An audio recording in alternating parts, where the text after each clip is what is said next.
열등감이라는 단어 하나가 권력의 제왕을 무너뜨릴 수도 있다는 사실 상상해 보셨나요? 오늘 밤 강재인이 망설임 끝에 누른 그 한 통의 전화가 황기찬의 세계를 뒤흔들기 시작했는데요. 김도윤에게 끝나면 이야기하자라고 말했던 강재인은 곧바로 스스로에게 질문을 던집니다. 정말 끝이란 게 오긴 올까? 그 순간 강재인은 알았는데요. 자신이 기다리는 끝은 누군가가 가져다주는 결말이 아니라 스스로 만들어야 하는 과정이라는 걸요.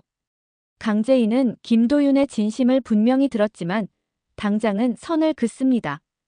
대신 정윤희에게 연락해 투자 계약서의 세부 조항을 재점검해달라고 요청했는데요. 정윤희는 이미 준비해둔 서류를 꺼내 보이면서 조용히 웃습니다. 재인 씨, 이 조항 보이죠?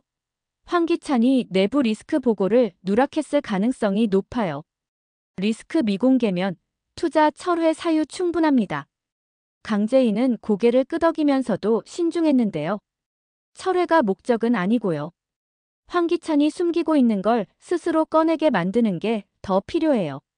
한편 황기찬은 김도윤의 말이 마음을 파고들어 스스로도 놀랐습니다. 열등감이라 감히.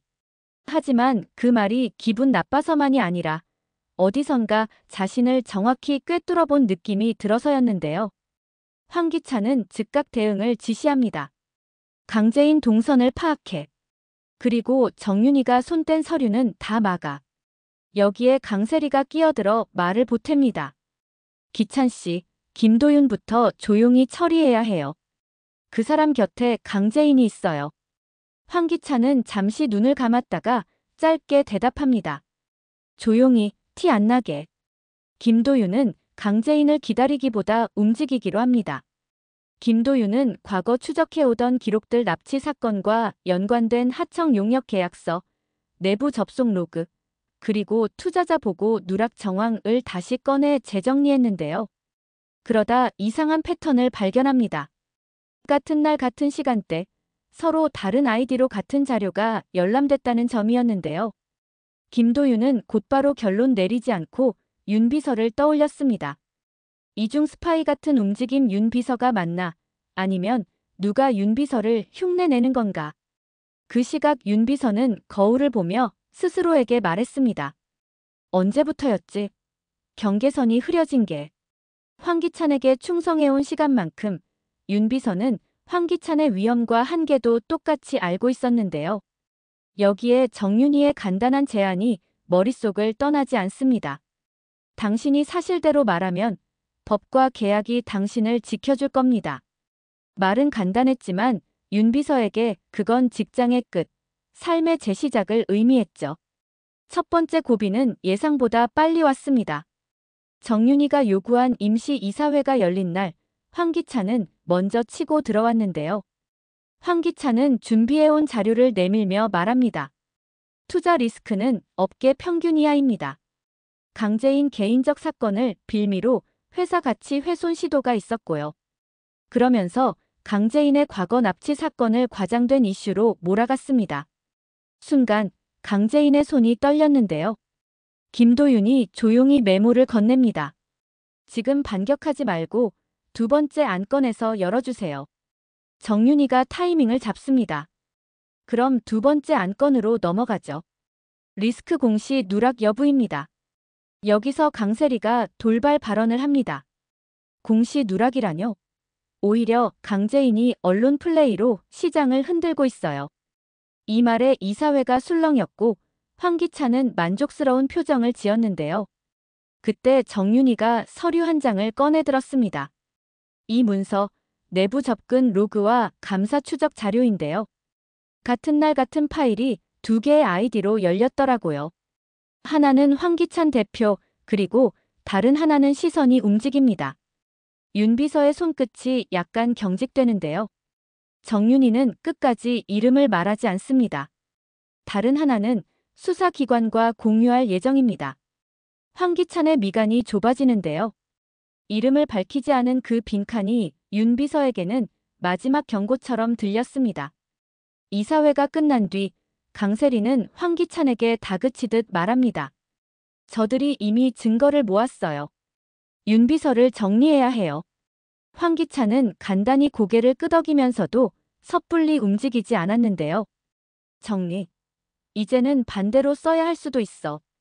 그 말은 윤비서를 미끼로 삼아 김도윤과 강재인의 다음 수를 읽겠다는 계산이었습니다. 밤, 강재인은 김도윤에게 짧은 메시지를 보냅니다. 고마워요. 오늘은 참았어요. 김도윤은 답장을 오래 쓰다가 지우고 다시 씁니다. 재인 씨가 멈춘 만큼 제가 움직일게요. 그 말은 곧 실행됐는데요. 김도윤은 윤비서에게 만남을 제안합니다. 윤비서는 처음에는 거절했지만 결국 조용한 공간에 나타납니다. 김도윤은 직설적으로 묻습니다. 당신, 얼마든지 빠져나갈 수 있어요. 하지만 황기찬은요. 윤비서는 미소도 없이 말합니다. 도윤 씨, 제가 빠져나간다고 끝나는 문제가 아니에요. 그리고 한 박자 쉬고 말을 이었습니다. 대신 회복될 기회는 만들 수 있겠죠. 두 사람의 대화는 거래로 끝나지 않았습니다. 그건 서로가 서로의 지점까지 건너가 보려는 묵직한 시도였는데요. 윤비서는 끝내 한 줄의 힌트만 주고 헤어집니다. 재인 씨가 찾는 답은 계약이 아니라 원장에 있어요. 김도윤은 그 말이 스캔 원본이 아닌 필사 원장 혹은 회계 원장 내저을 의미한다는 걸 단번에 이해했는데요. 그는 곧장 정윤이를 찾아갑니다. 정윤이는 이미 예상한 듯 고개를 끄덕입니다. 그래서 제가 감사팀을 붙였죠. 원장 사본을 확보했는데 문제는 출처예요. 출처가 노출되면 사람 하나가 무너집니다. 여기서 노숙자의 이름이 처음 제대로 거론됩니다. 노숙자는 황기찬을 오랫동안 지켜온 보호막 같은 인물인데요. 단순한 후원자가 아니라 구조를 아는 사람으로 보였고 정윤이는 조심스럽게 말합니다. 원장 어디에 서명이 있는지 우리 쪽도 아직은 확답 못해요. 다만 노숙자 씨를 건드리면 황기찬이 예측 불가해질 수 있어요. 김도윤은 고개를 끄덕입니다. 그래도 가야죠. 재인 씨가 더 이상 흔들리지 않으려면요. 두 번째 클라이맥스는 강세리가 예고 없이 강재인을 찾아오면서 시작됩니다. 강세리는 처음부터 도발하지 않았는데요. 의외로 차분했습니다. 강재인 씨, 아들 때문에 버티는 거 알아요. 근데 그 아이를 지키려면 김도윤부터 멀리해야 해요. 강재인은 대답하지 않다가 조용히 묻습니다. 그 말을 왜 당신 입으로 하죠? 강세리의 표정이 굳습니다. 난 황기찬 옆에서 오랫동안 봐왔어요. 기찬 씨가 화가 나면 순서 따지지 않아요. 이건 협박이라기보다 경고에 가까웠는데요. 강재인은 그제야 깨닫습니다. 강세리 역시 무언가를 잃을까봐 두려워하고 있다는 사실을요. 세리 씨, 당신도 두렵군요. 순간 강세리의 눈빛이 흔들립니다. 두렵죠. 그래서 당신한테 온 거예요. 그날 밤 강재인은 큰 결정을 합니다. 김도윤에게 솔직히 말하자고요. 도윤 씨, 조금만 더 기다려줘요.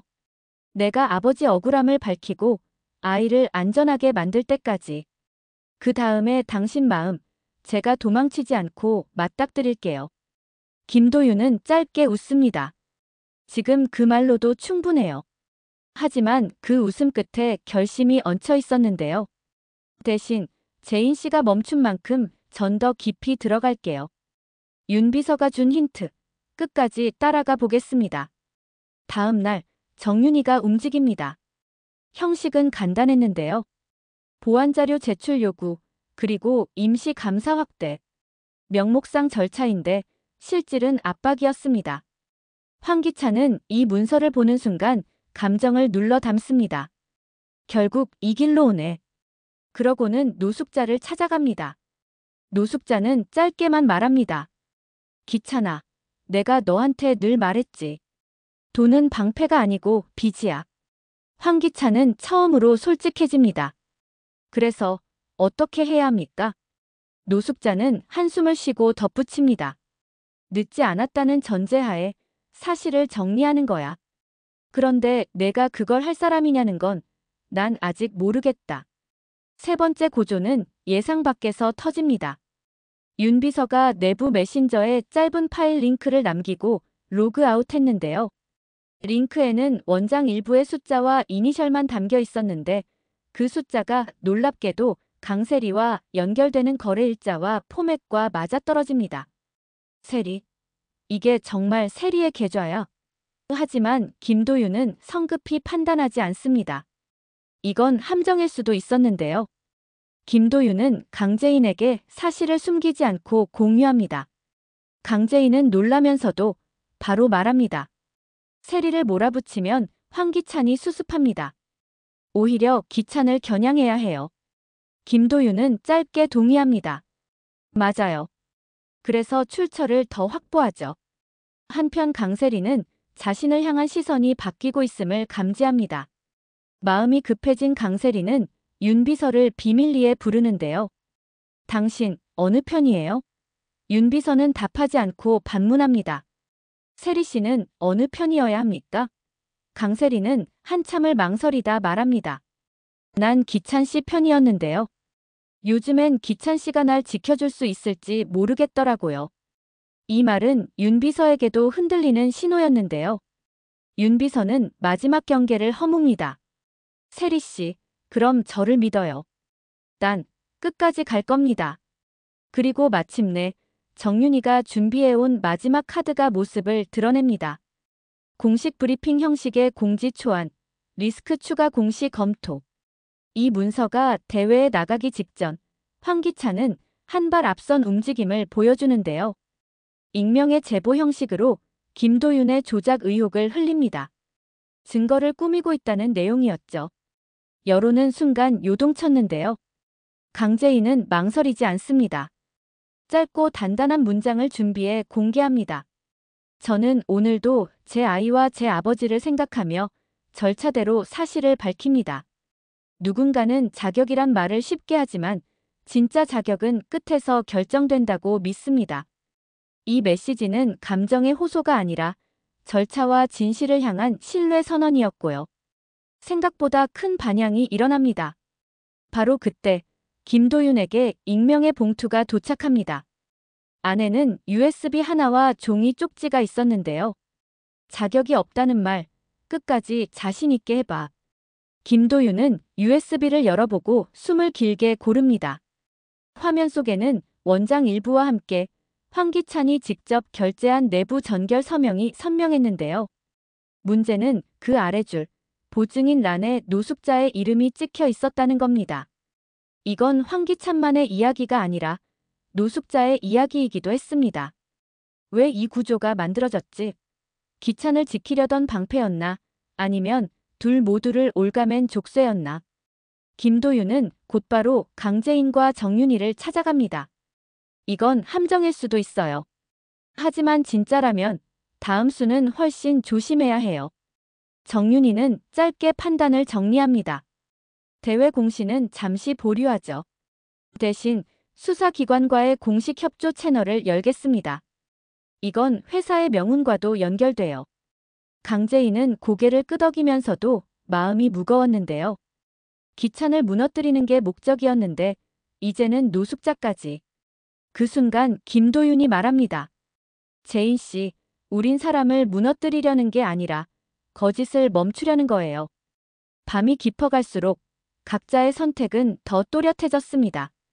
윤 비서는 결국 최종 결심을 하고 사직서를 봉투에 넣어 황기찬의 책상 위에 올려두는데요. 메모엔 이렇게 적혀 있었습니다. 대표님, 방패는 칼이 될 수 있었습니다. 저는 더 이상 두 얼굴로 살지 않겠습니다. 황기찬은 봉투를 뜯지도 않은 채 창밖을 봅니다. 분노가 아니라 침묵의 시간이었는데요. 그는 혼잣말처럼 중얼거립니다. 자격 그래. 누가 누구의 자격을 말하지. 그리고 마지막 강재인의 휴대폰으로 낯선 번호가 걸려옵니다. 짧은 정적 뒤에 낮은 목소리가 들리는데요. 강재인 씨, 아이를 지키고 싶다면 내일 오전 홀로 오세요. 조건은 하나, 김도윤과 정윤이는 배제. 강재인의 심장이 쿵 하고 내려앉았지만 눈빛은 흔들리지 않았습니다. 당신이 누군진 모르겠는데요. 협박으로 얻는 건 오래 못 가요. 전화를 끊고 난 뒤 강재인은 깊게 숨을 내쉽니다. 이 싸움의 끝은 누가 먼저 진실을 내놓느냐가 아니라 누가 마지막까지 스스로를 잃지 않느냐였다는 걸 강재인은 드디어 확신하고 있었거든요. 그 다음 날이 오기 전 강재인은 단 한 줄의 메시지를 김도윤에게 보냅니다. 약속 지킬게요. 끝나면 우리 이야기해요. 김도윤은 화면을 오래 바라보다가 아주 간단히 답합니다. 기다릴게요. 대신 오늘은 제가 한 발 먼저 그 끝을 당겨오겠습니다. 이제 다음 장의 질문은 분명해졌습니다. 황기찬은 자격이라는 말을 끝까지 밀어붙일 수 있을까요? 강세리는 자신이 지키고 싶었던 사랑과 안전을 어디에 둘까요? 정윤이가 준비한 합법적 압박은 누구를 구하고 누구를 무너뜨릴까요? 그리고 윤비서와 노숙자가 택한 선택은 결국 누구의 진실을 세상 밖으로 끌어낼까요? 답은 한꺼번에 나오지 않겠지만 분명한 건 한 가지였는데요. 강재인과 김도윤이 선택한 방식 끝까지 절차를 지키면서 진실을 향해 걷는 방식, 이 결국 누군가의 세계를 바꾸기 시작했다는 사실이었습니다. 그리고 그 변화의 첫 장면은 생각보다 가까운 곳에서 이미 시작되고 있었더라고요.